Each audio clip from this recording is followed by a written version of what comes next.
במהלך השבי, מה שהחזיק אותי היה לדמיין את הדברים הכי פשוטים בחיים, והכי פשוטים עם בנותיי, לשחק איתן, לטפל בהן, לנשום אותן. בזכותכם זה הפך למציאות.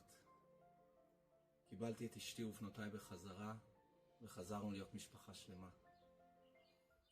Today we're joined by Moshe Emilio Lavi. Moshe is a former IDF captain and the brother-in-law of Omri Miran, who was kidnapped by Hamas terrorists during the October 7th massacre from Kibbutz Nachal Oz. For 738 days, Omri was held hostage in Gaza, while his family and the entire country waited and fought for his return. Today, thank God, Omri is finally home, but the story of those 738 days in captivity and what it reveals about Hamas, about October 7th, and about the broader war Israel now faces in the region is something the world still needs to understand. Moshe has spent much of his time speaking around the world, advocating for the hostages and sharing the human story behind the headlines. Today, we're going to talk about Omri's story, what he experienced in captivity, the lessons Israel learned from the hostage crisis, and how all of this connects to the broader war Israel is now facing in the Middle East. Moshe, thank you so much for joining us. Thank you so much, Daniel. Glad to be here. You're a former IDF captain, correct? When did you serve, and what was your role in the military? Yeah, I served between 2011 and 2017. I was serving in a unit called COGAT, doing the duty of a humanitarian officer for most of my service on the Israel-Gaza border, including 2 operations, coordinating with the international community, with the Palestinian Authority, both in the field and from our base. And the last 2 years of my service, I served in capacity called Advisor on Palestinian Affairs, where I advised to other intelligence bodies and the Ministry of Defense and our units general on issues that are pertaining to the Palestinian territories, from both macroeconomic to political, and of course, the ability of terrorist organization like Hamas to recruit and operate in those territories. Were there particular, operations or moments during your service that shaped how you understand Israel's security reality? Definitely, during my time on the Gaza border, it became clear to me how the international community is operating in Gaza in ways that are counterproductive to find a solution to the Israeli-Palestinian conflict. I grew up in Sderot, so I grew up very close to the border itself, experienced terrorist attacks throughout my childhood, and of course, rocket launched at my city and my friends' kibbutzim. But it was very different seeing it from an angle of an officer, seeing how Hamas is allowed to operate in the territories as a de facto government, how it is extorting international organizations, and it's allowed to use aid that is funneled to the Gaza Strip, even in routine times, I'm not talking about emergencies, in order to build its military apparatus so that it could use it in operations, including Protective Edge, which was until October the 7th. The war many Israelis who were serving in that area think about. And that was a war that we saw, how Hamas used cement to build tunnels to infiltrate Israel, how it used aid during the operation in order to get more funding, in order to extort its own population. And those kind of memories definitely were brought to life to me on October the 7th itself, and how we reached that point, sadly as well, by tolerating Hamas as an Israeli society and Israeli government. With your experience, did you feel like Hamas was preparing for something, that they were capable of carrying out something like October 7th? I believe that in the security apparatus in Israel, we always prepared for the worst kind of scenario. And there were preparations for the event that Hamas will try to invade Israel through several points of the border, whether underground or overground, and the forces were preparing for that, both from both the combat forces, of course, headquarters and those units that support combat operations like COGAT.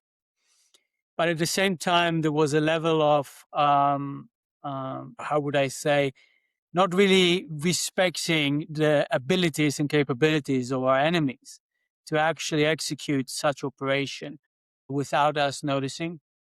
And so I believe that's what happened on October the 7th. We may have been prepared for the event this will happen, but mentally, we simply blocked it from something that could even happen. We built a strong border through digital capabilities there, through more intelligence that is able to see towards the Gaza Strip. We, of course, prepare the forces for events that are very local, breaches of the border. But then when it happened, it just swamped us because mentally and because I believe the higher echelons, both government and the military apparatus, security apparatus, whether Shin Bet or the IDF, simply disregarded the abilities of the enemy to execute something like that. Now, when you saw the videos from October 7th as a former officer, what went through your mind? I would say what went through my mind was primarily what is going on with my family right now. So, and my friends. I was in New York. I just moved to New York a couple of weeks beforehand. So it was the middle of the night between Friday and Saturday for me. And I started seeing videos from my hometown, Sderot. I started getting messages from friends saying there are terrorists in the kibbutz. I studied in a regional school, so many of my friends are from the kibbutzim in the Gaza envelope. Hearing news from my unit, people who served with me in the past. And I just couldn't fathom that this is possible, that this is real. You know, during the current war between Israel and Iran, we're seeing so many AI type of videos that are simply too absurd to believe it's happening because they're not. But during October the 7th, we saw videos that we couldn't believe that are real, but they were.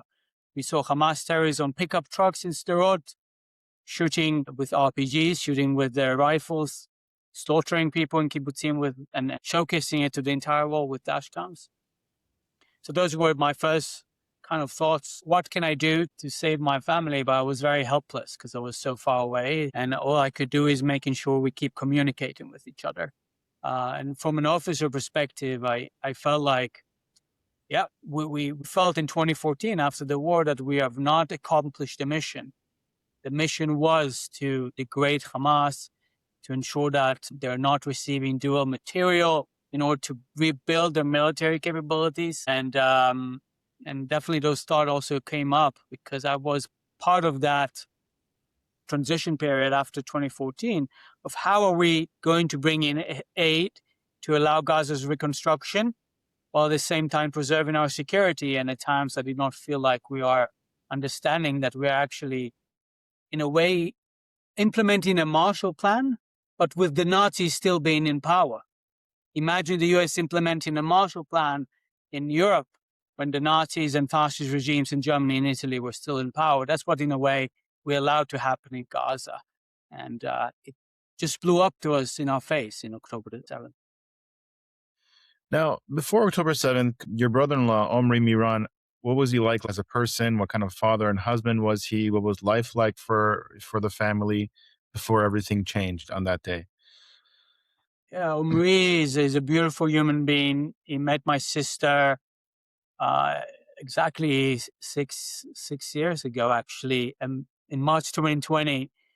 And amid the pandemic, they fell in love. And because of the pandemic, I feel like their bond was so much stronger and the relationship accelerated because you couldn't meet so many people during that time period. And so he entered our family as well during that time. They brought to the world two beautiful daughters, Roni and Alma. On October the 7th, Roni was 2.5 years old. Alma was only 6 months old. But what I knew about Omri as a father is how much he's the primary caretaker in the family. My sister would work many more hours than he did while he was working in his shiatsu clinic in Nachal Oz itself. So it was easier for him to ensure that their daughters have a caretaker all the time. I would spend so many hours with the girls, playing with them, taking them for walks, taking them on his bicycle, dancing together.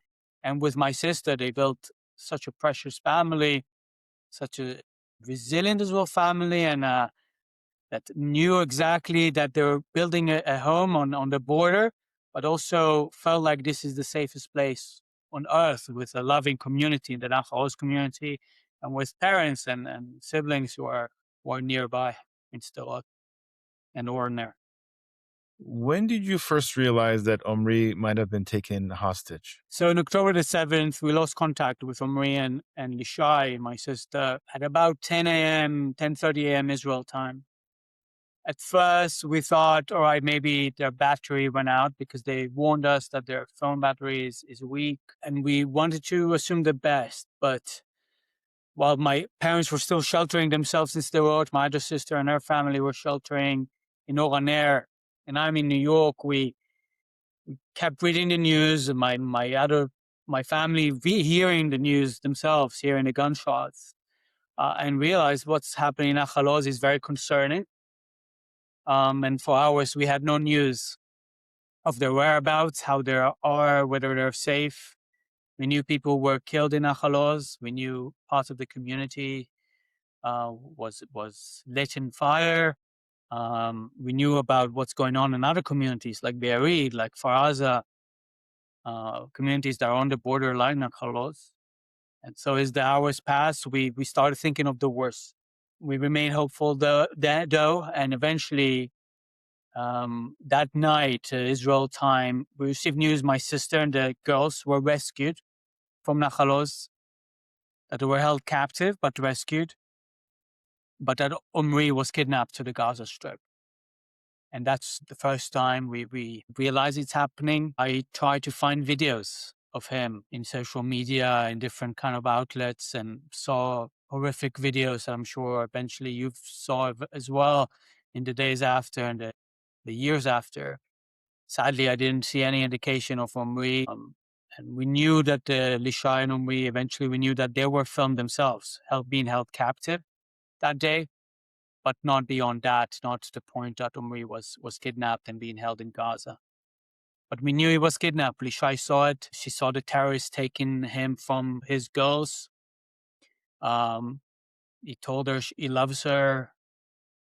She told him she loves him and that she'll take care of the girls. She asked him not to be a hero in the heroic sense of giving up your life for a fleeting moment of heroism, but he remained here in captivity for 2 years, and luckily returned to us alive and well as much as possible. What do we know exactly about what happened inside the house when the terrorists came in? In the days after October the 7th, Lishai started sharing with us a story. A teenager from the kibbutz, Tomer Arava, came to their house, knocked on the door, told them they have to open up or else they'll be shot by the terrorists who forced him to make them open the door. They were ready, like in ready mode with knives, but realized we have to save Tomer's life. We can't just open the door.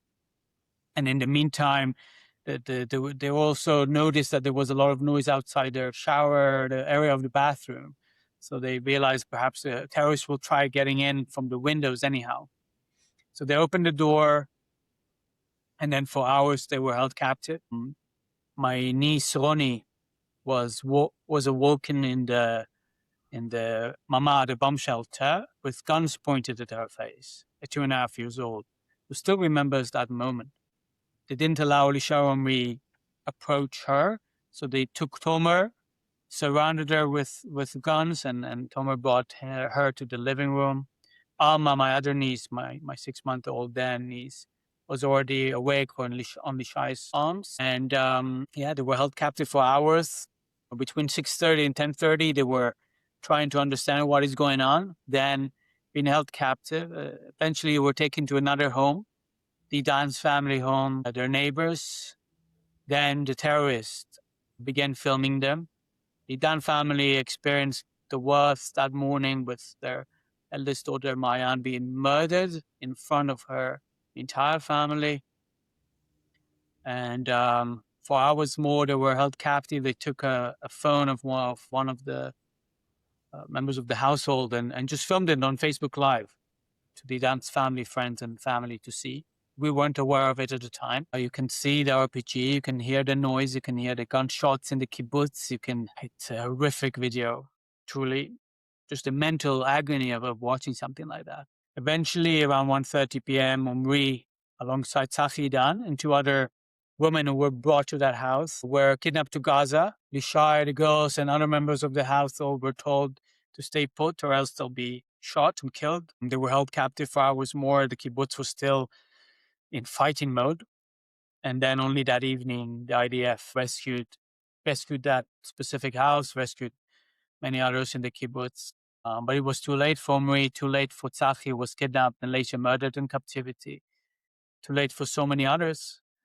And I'll just point out that Tomer, that brave young man who was taken around the kibbutz the entire day, was found dead a few days later. His mother was killed as well. His mother's partner was killed. And the daughters of his mother's partner were kidnapped to Gaza. You spent the next 2 years advocating on behalf of your brother-in-law to have him brought back home. Can you describe what that was like for you? Anything you want to share?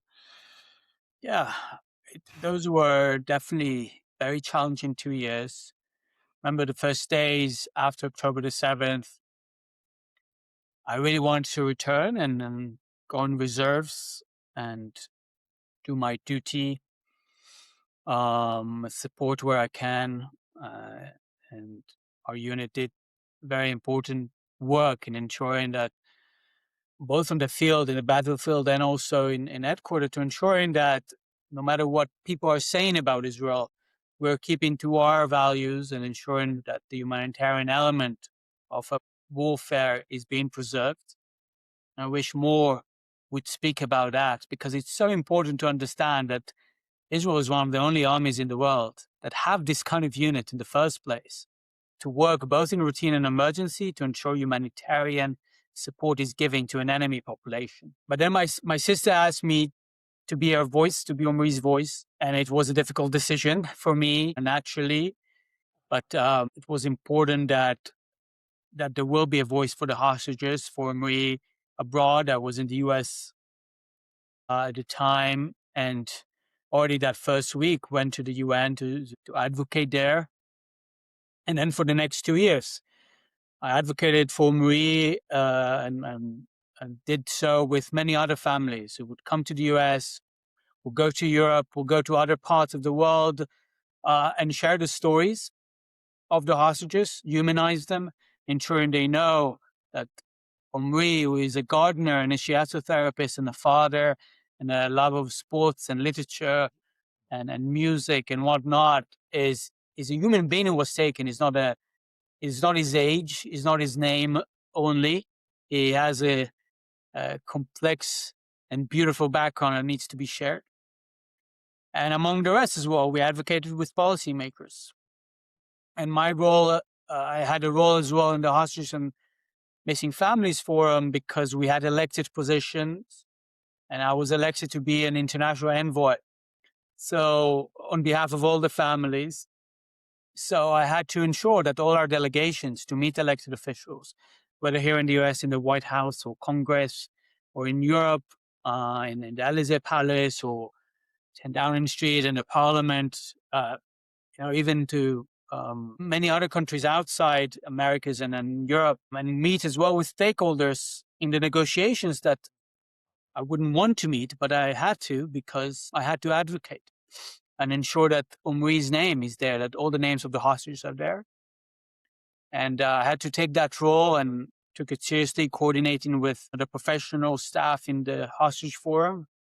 And I think we did an amazing job, thanks to the families, reaching all the way to the Oval Office, meeting regularly White House officials, from the president himself, but most importantly, I think, his advisors, the Special Envoy Witkoff, Secretary of State Rubio, ensuring that our voice is heard, and doing so as well in Israel, and in our Knesset, with members of the government.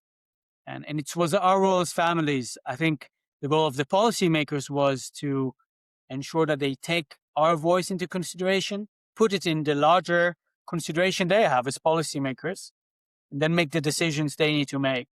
I'm not an elected official, so I don't need to make the decision a prime minister make.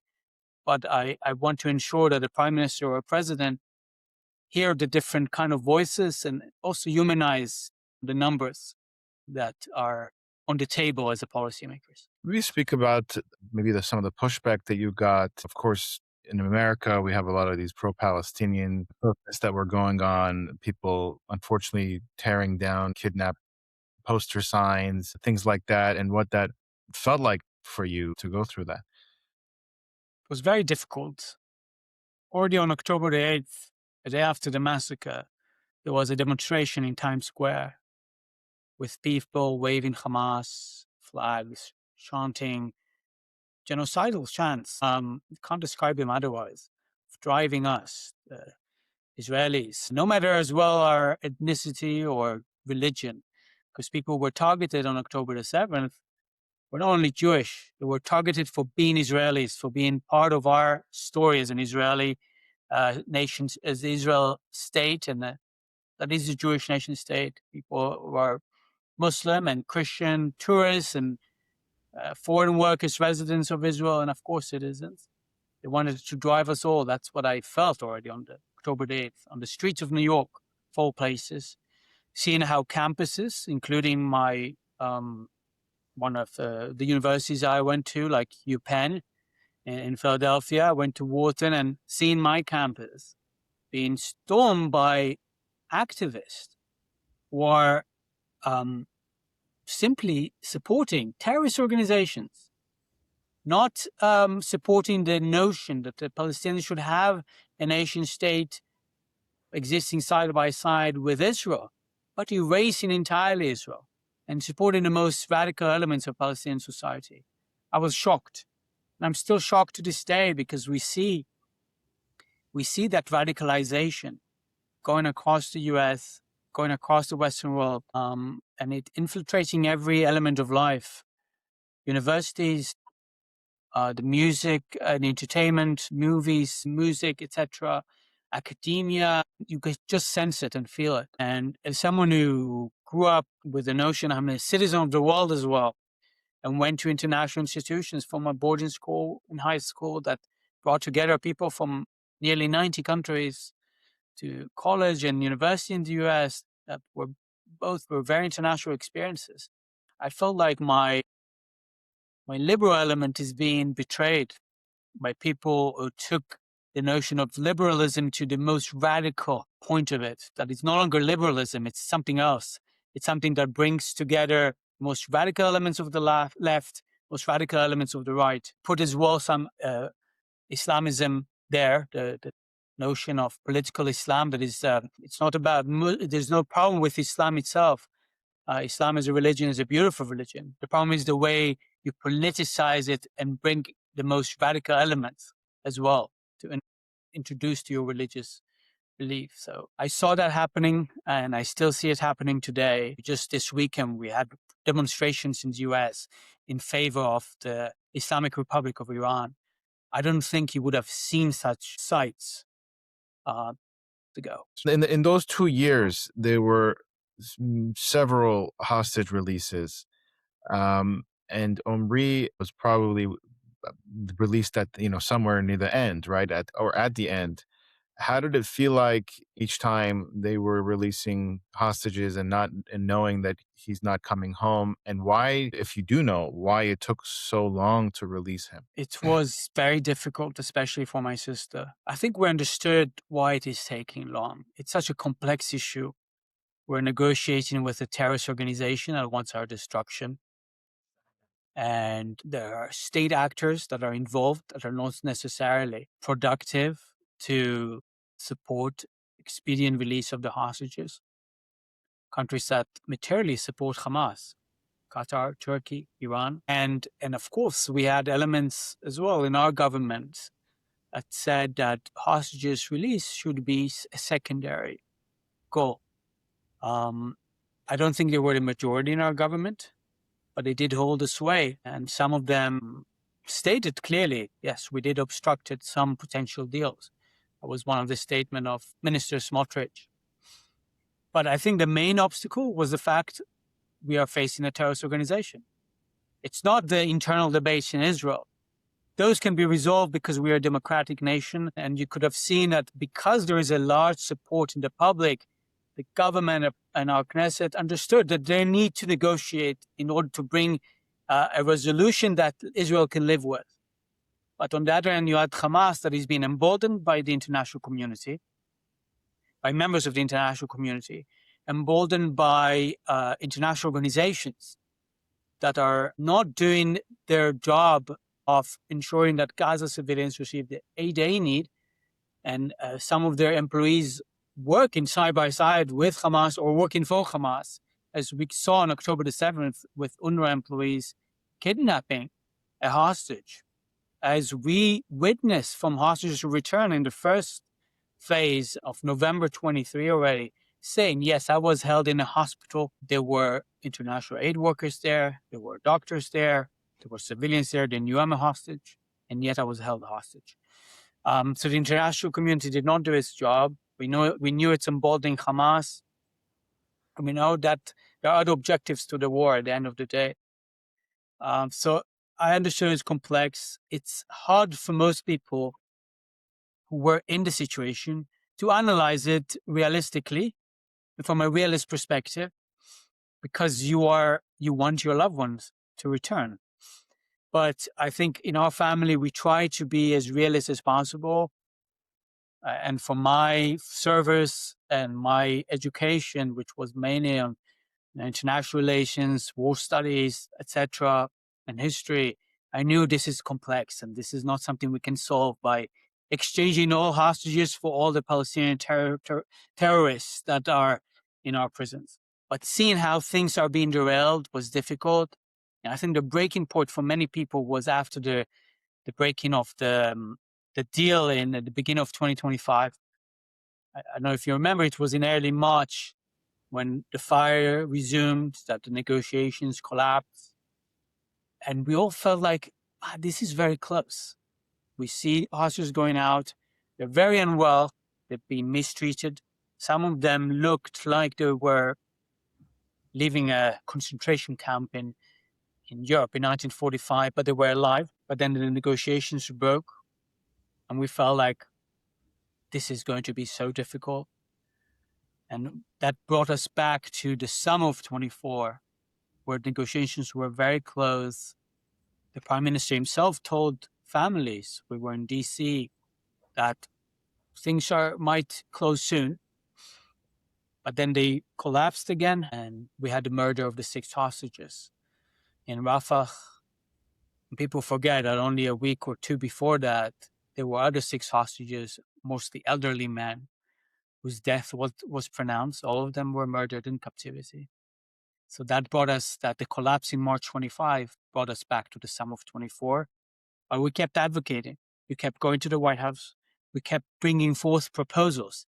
How do we think the gridlock could be unpacked? We kept talking to our government, and eventually it happened. The stars aligned. A resolution was found, but there's still a lot to actually do. What's important is we brought all the hostages home. Those who were alive to be with their families, people like Omri who can rebuild their lives again, no matter what happened to them in captivity. Our spirit is so strong as a nation, and the spirit of individuals is so strong as well. And of course, those who were murdered or killed in captivity had to be brought into burial. That happened, but there are so many steps until we can actually see an end to the conflict. When you finally saw Omri come home, what was that moment like? What was the first thing he said to his family, and what was it like reuniting with his daughters? That was the most beautiful moment of my life. Everything was so slow for so long. And then suddenly, within less than a week since the deal was announced, Omri was home. I was in DC with my sister the day the deal was announced. We were there holding a vigil the day before, on October the 7th, 25, held a vigil with the Trump administration. And it was such a powerful event because the administration made a point that everyone who could, the president made a point, everyone who could has to go to this vigil. And you have this powerful photo in a sukkah, because it was Sukkot, administration, people like Marco Rubio and others, standing strong with the families of hostages and sending a message to everyone who needs to hear in the world. The U.S. will not stop until all the hostages are home. And then the day after we received the news from the administration, we had a call with President Trump, and the White House showcased our statement as families, and we were standing there in DC giving our statement. White House published it, and it was a powerful moment. That was, I believe, it was Wednesday evening. And then on Monday, October 13th, Omri was home. And it was such a beautiful moment seeing him. I was in the hospital with my family. My sister Lishai was in the meeting point in Kibbutz Re'im, the Re'im camp with Omri's father. And we seen in a video how Omri's been released, transferred to the ICC, transferred then to the IDF, crossing the border, meeting Lishai and Dani. And then we're waiting for him on the rooftop of Ichilov Hospital with signs, seeing the helicopter bringing him to the hospital, and him waving strongly the Israeli flag as he lands. His father holding the jersey of Maccabi Tel Aviv, our favorite team. That was a beautiful moment for me because it's Maccabi has been with us for so long, and that was a beautiful moment. And then knowing he's meeting the girls and Lishai, for hours we didn't know what's going on, but we knew he's meeting them, he's spending time with them. We prepared for him a video, showing him how the girls grew over the past 2 years before he meets them, because he missed so much. He missed birthdays, he missed the first time Alma walked, the first time she spoke, Miss Ronnie becoming the beautiful girl and smart girl she is. So we wanted to show him all those small moments he missed. And then he met them, and we met him. And yeah, it was like it's like a rock that was on your heart for 2 long years was finally lifted. I've never felt just like that. The moment I was able to embrace him was so powerful. And knowing that he survived, that he's strong, that at times he saw us in captivity doing everything that we did, and that kept him alive, kept him strong. And ever since, we're a family again. That's the most important thing for us. Now, after 738 days in captivity, what did Omri say was the hardest part of being a hostage? Anything that shocked you about what he experienced? If you can go into that. Omri shared with us his captivity experience, but he has yet to share it with the public. So I don't want to speak on his behalf. I feel like that should be his moment. I can only say what he shared generally with the wider public in talks, that what held him strong was knowing that people are fighting for him, both with the boots on the grounds, are brave soldiers, and that his family is fighting for him in every way it can, whether on the streets of Israel, whether internationally. And I had no doubt that if it's up to Omri, he will survive. He is a strong, resilient man. He learned shiatsu, and learning shiatsu is not only an art, therapeutic art for the muscle, but it's also for the mind. But it wasn't only up to him. It was up to his tormentors, those who held him captive. He moved so many times across the Gaza Strip. And so every small incident in the battlefield could have led to a different outcome, as it did for many other hostages. But to your question, he stayed strong, and he returned to us with clarity. And every day that passes, he gains the strength he has, because he was deprived of food. He was deprived of his humanity in a way, in captivity, tortured. And I'm sure one day he will share his full story, difficult story, when he's ready. And I'll make sure that you hear it as well.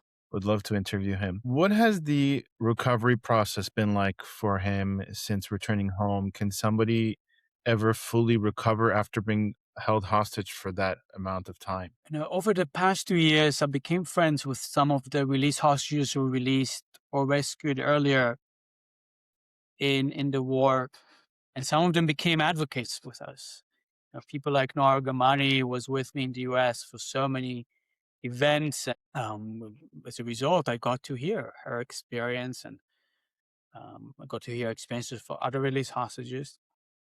I think a human being is everything that is his history. So everything we've experienced from childhood to adulthood is going to be part of us no matter how much we will try to put it aside. And sadly, that includes as well the traumas in our lives. They could be minor traumas, childhood traumas of falling in the playground and how it affected us. And it could be a major one, adulthood, you've been held hostage for 2 years. I don't think this is something anybody can erase from their memory or their body, just like a soldier, whoever served, cannot erase what he saw during his service. But the focus is on gaining strength that leads you forward, mental and physical strength. And that's exactly what Omri has been focusing on. What will ensure his recovery, even if it's not a full recovery, it's becoming again member of society after being deprived of that for 2 years. And so he's doing all the treatments he needs, getting all the professional support he needs, and most importantly, spending time with my sister and their 2 daughters. I think the fact he had that family, that picture of a family together during captivity, made sure he can see the future, the beautiful future they have together, and make sure that future comes to life. And he did. And I think it helps him. It helps my sister Lishai, whose heart was held hostage for 2 years, whose entire life was put on hold, our entire family's life, because my parents were displaced and had to support her. My other sister and her family were displaced and had to support Lishai. And all of us, we were focused on that, a life in a way, in a whole. So her gaining her life back in a way, gaining her liberty back. It wasn't a physical liberty, but it was a mental captivity she's been in. Has been beautiful to watch. I spent time with Omri since he returned, both in Israel, doing the regular stuff of just having a beer, or both of us love whiskey, and going to a basketball match in Israel, watching Maccabi Tel Aviv, and also here in the US, doing trivial stuff that I couldn't have done with them for 2 years. Those are moments we'll cherish for the rest of our lives because we know what it means to lose them. We know what it means that we don't have that in our lives. And I have no doubt that with the time pass, we will be stronger physically, will return to do the things he loves doing, including shiatsu, and sharing his story will become part of his recovery process as it has been for many other hostages. I think there's definitely gaps that need our support, gaps that sadly require fundraising, which we have been doing for Omri, because not everything the government can provide, but we're focusing on how we making sure Omri gets all the support he needs, and he gives us strength as well, just by making jokes and smiling and sharing things in ways that you wouldn't have believed he could share only less than 6 months ago. What do you think the hostage crisis revealed about Hamas, and what did it reveal about the nature of the conflict that Israel is facing, and how is there any way that Israel could prevent this hostage taking in the future? In my opinion, hostage taking prevention entirely is impossible. Just like believing that there will be no wars anymore in the future. As I said earlier, I'm a student of history and of political science. I've studied this, double in philosophy as well of human nature. And I'm convinced that war is sadly part of our existence on this earth. The battle for resources, the battle for narratives, and you can have periods of peace, but it doesn't mean conflict will forever be avoided. So this tactic of hostage taking will continue to be with us, as it's been in other conflict zones around the world. What Israel needs to do is to ensure that it is prepared for the scenario it can happen, that it doesn't disregard its enemies and believing it can outsmart them in every corner. Because it is exactly the sense of pride and overconfidence that brings down nations, that brings down as well individuals. We should never underestimate others. And that's what I hope our policymakers, no matter if they're in the government now or will be in opposition in the future or vice versa, understand that this is their role to never underestimate our enemies and also our allies. Never as well underestimate the Israeli public of how strong it is, how united it is in face of terror and of conflict, and why they shouldn't be making attempts to use politics to divide us. In regards to Hamas, I think it's a very interesting organization that I've studied during my service. I think it's different than Hezbollah. We refer to Hamas as a proxy, but it's not only a proxy. It's also an entrenched movement, radical movement in the Palestinian society, much more than Hezbollah in Lebanon. It is entrenched because it represents opinions that are prevalent in Palestinian society, both in the Gaza Strip and the West Bank. And we cannot disregard those opinions. And we cannot believe that we can have simply a peaceful future with the Palestinians without tackling the issue, which is the set of beliefs and narratives that is prevalent in Palestinian society. So it's a root movement in the Palestinian territories, but it's also a proxy of other state actors that have used it in order to advance them. And their fight on October the 7th, whether exactly coordinated or partially coordinated, was part of the battle of countries like Iran, Islamic Republic of Iran, against the state of Israel. And it is why the decision of Yahya Sinwar on October the 7th to attack Israel led to the war we have now against Iran. Because it wasn't simply a local fight. It wasn't simply a local resistance to Israeli presence in Palestinian territories, and there was no presence in the Gaza Strip, but rather an ideological fight that is rooted in the belief that Israel shouldn't exist at all. An ideological fight that is funded by countries like Iran and is amplified by countries like Qatar. The Qataris are a different kind of beast than the Iranian one. They are not engaging directly in this warfare, and I think there are elements in Qatar that actually would prefer to have strictly business kind of mindset in regards to Israel and the West.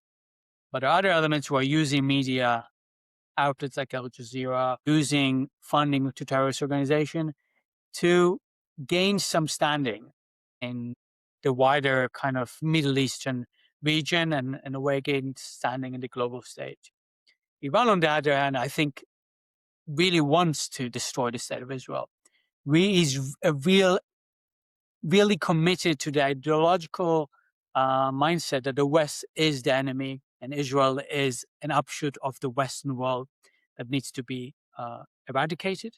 And Hamas is part of that story. What we need to ensure through Trump's 20-point plan is that Hamas is not allowed to rearm, that Hamas is not allowed to rebuild, that Hamas is disbanded eventually.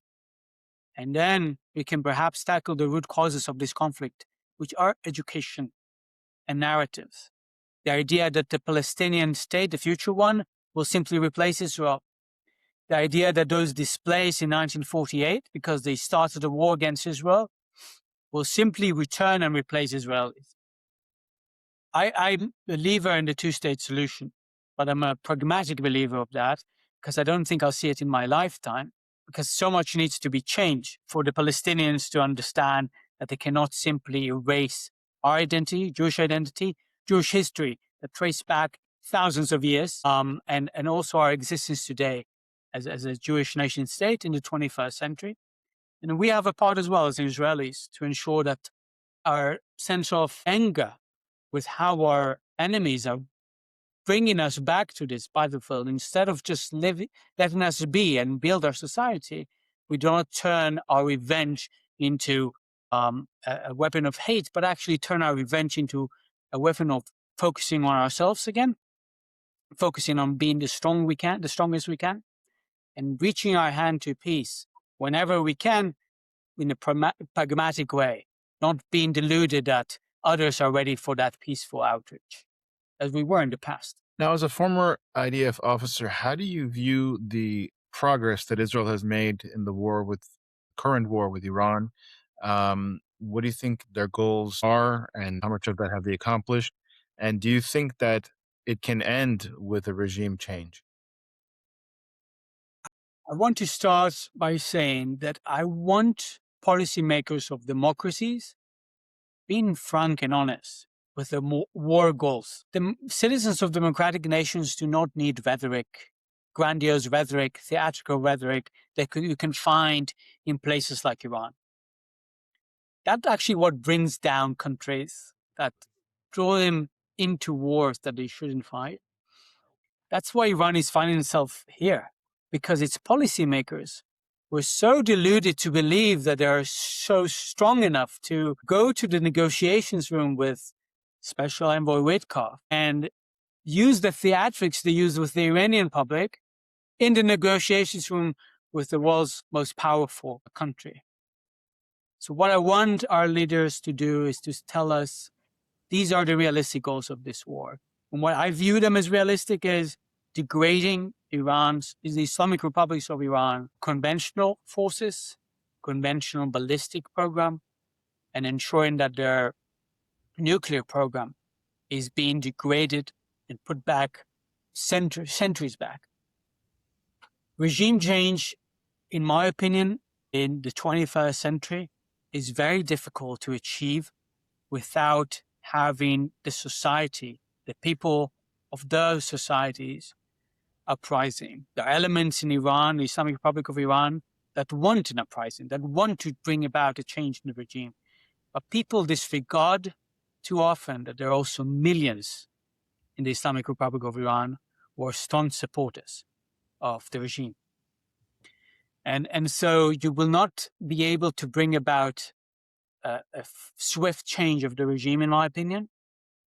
And this is we're not fighting in the 20th century anymore, or 19th century, where you can fight in a world war for 6 years, completely occupy a country, have so many casualties on your own side with your society tolerating it, and then occupying that country for many more years and institutionalize denazification. In the case of Nazi Germany, there were re-education programs in Imperial Japan after its defeat.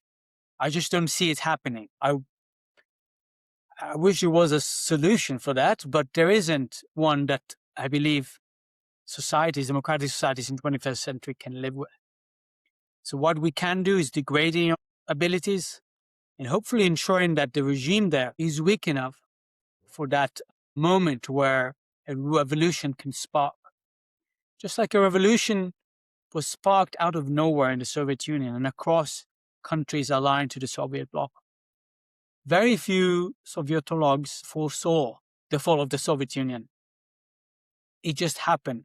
And many other revolutions just happen like that in ways that are difficult to predict, including in Iran in 1979. I think if you had told to people in Iran in 78 that the demonstrations that are starting against the Shah are going to lead to a complete regime change and an Islamic Republic, when another faction, the communist faction, was actually as strong as the Islamist one, it would have called you probably crazy. And so we'll never know when the revolution will happen in Iran and will change the regime there.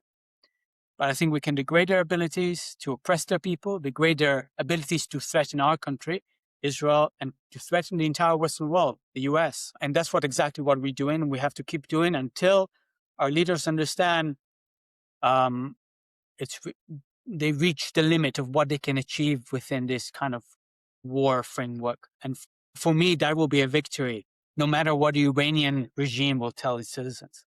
because we managed to avoid a catastrophe that would have happened otherwise. Now, in closing, I just want to ask you how this whole experience changed you personally. What did it teach you about family, resilience, the strength that we all have inside of us that we don't even know until we actually need it? First and foremost, he taught me how united and strong my family is, how we are there for each other. My parents, were in their early 70s, became in a way parents to Ronnie and Alma, because Lishai had to advocate day and night, and she was one of the leaders of the advocacy movement in Israel because her father was held captive.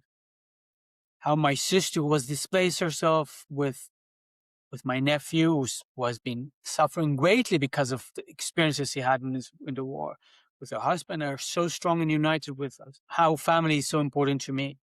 You find it only in moments of crisis, those notions of strength and unity in the family. And while I wish we have not experienced it, it's the silver lining of this experience. And I think it only made us closer together.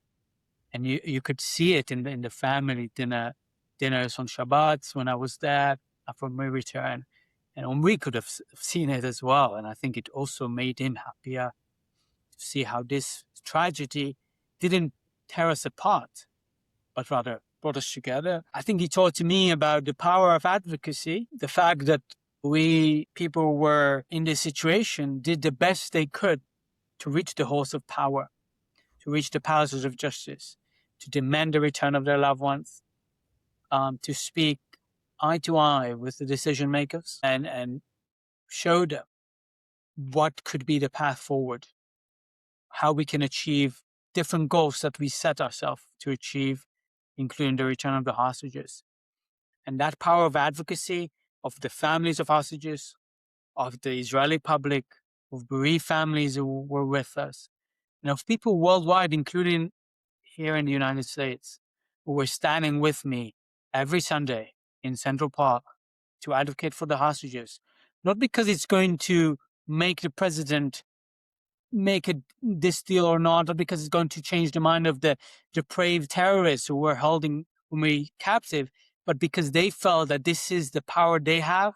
That power is bringing me strength, and that strength is sending me to the White House to meet policymakers, and me going there, letting policymakers know that this thing matters to American citizens, to Israeli citizens. So the power of advocacy and the power of our people, the Jewish people, both in the diaspora and in Israel.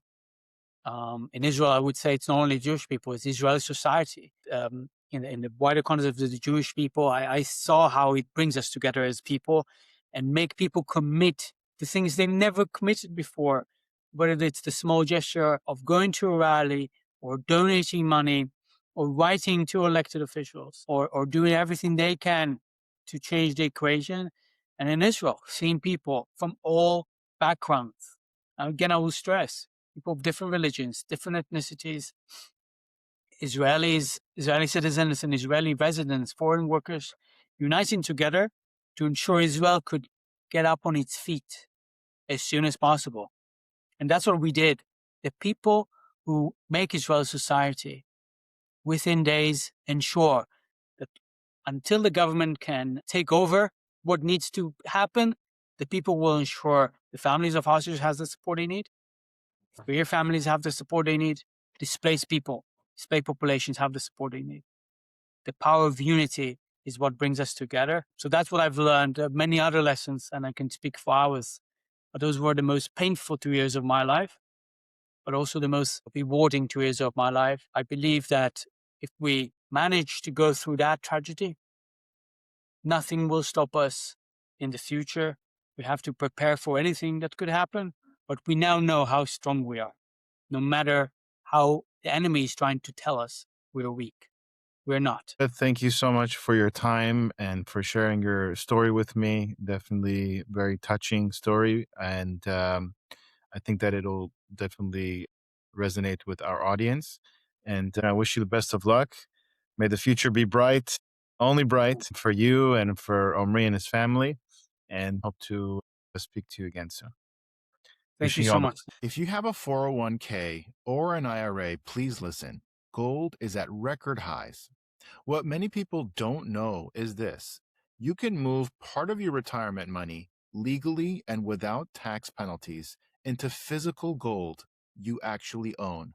Alpha Omega Gold helps you do this through a gold IRA. Your gold is real. It is stored safely. It is in your name. Learn more at ao.gold/stand. Alpha Omega Gold is our sponsor, and they proudly stand with Israel.